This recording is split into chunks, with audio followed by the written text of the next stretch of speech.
Let's talk about success. Everyone seems to want it, but what is it? And why are some people more successful than others?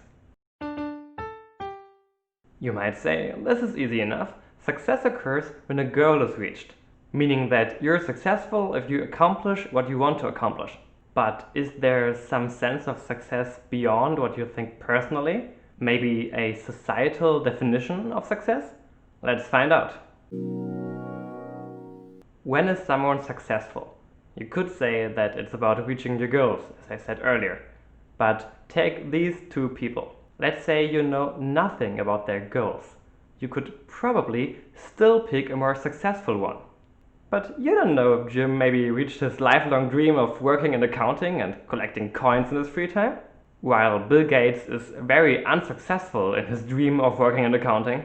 What that tells us is there's some sort of societal agreement on what success means. For the purposes of this video, let's just say that success is the state of having more desirable things than others. This, of course, heavily depends on what is deemed desirable. In our society's case, this means power, money, relationships, health, prestige, knowledge, and other things.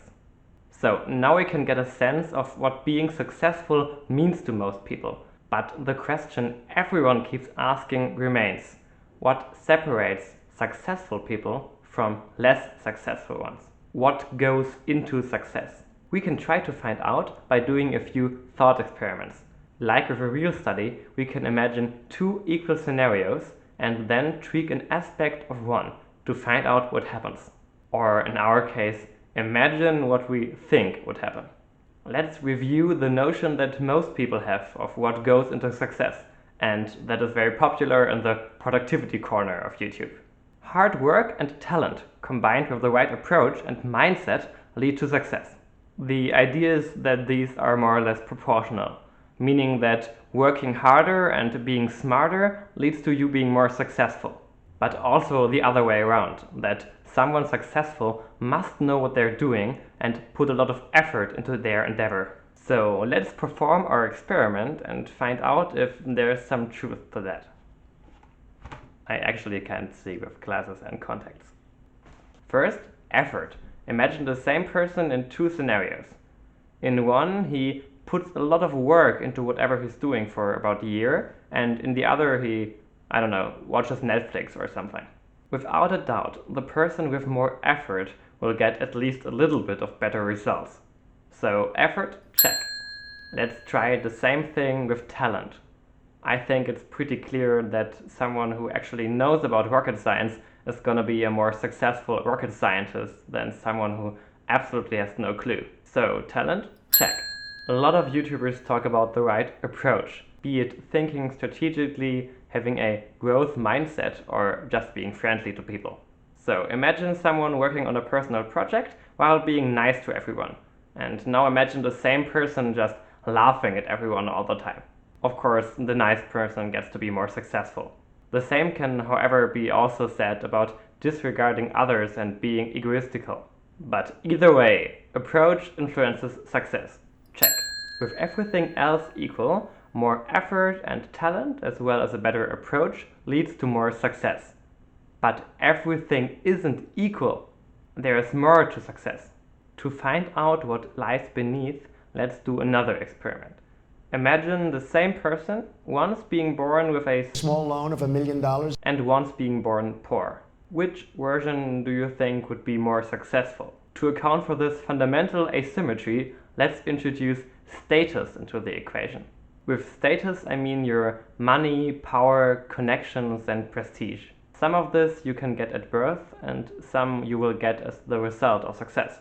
You can change your status. What you can't change is your fixed identity. Imagine a black woman and a white man. Everything about their life up to this point has been exactly identical. Who do you think is going to have more success in the future? There are, without a doubt, groups of people being treated worse than others. That's just reality. Let's call this identity. Identity influences how people view you and includes your race, gender, where you happen to be born, and to some extent appearance. So, what separates successful people from less successful ones? To be successful, you need to have at least one of the mentioned factors in your favor. Thing is, you don't need all of them. You can be successful without any talent and a lot of effort if you are just born into the right home. You can also try to override status and identity factors with a lot of hard work. Just keep in mind that some people have a lot of privilege and others don't. This simply means that you could be working as hard or harder than Bill Gates and still have less success than him. This assumes that you are less successful than Bill Gates. If you aren't, please get in contact with me immediately. Which brings me to perhaps the most important lesson to learn from this. Just because you have talent and put in a lot of work doesn't mean you're gonna be successful. And the other way around. Just because someone is successful does not mean that they necessarily are hardworking or talented. The playing field is not even. Be aware of that before basing your worth on your success. Okay, so far we have just described how the world currently is.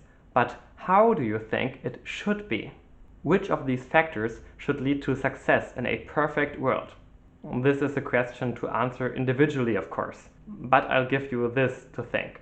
Is it really fair that people who are born with a silver spoon in their mouth, or born a not disabled white man, have it easier to have success? Shouldn't success only depend on what you put in by yourself? As we have seen, the societal version of success is based on a lot of factors you can't control. Status, identity, talent, and sheer luck, which makes it a bad tool to assess your worth. Because if you aren't as successful as you'd like to be, you could start to blame yourself, while your effort and talent were only part of the equation. Because of this, let's revisit the definition from the beginning of this video. Success occurs when a goal is reached. With this definition, you can actually control most of what goes in. Of course, there can also be external factors here, like family hardship, depression, or accidents. But you should know not to blame yourself for those. They're clearly out of your reach. And if you account for these, reaching your goals is a great measure of success. And to reach your goals quickly and have time for relaxation, you need productivity as a means. If you don't know what I'm talking about, you should check out part 1 of this 2-part series on productivity and success.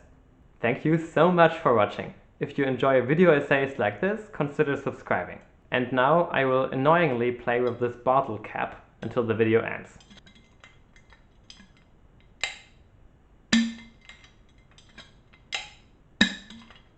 Bye.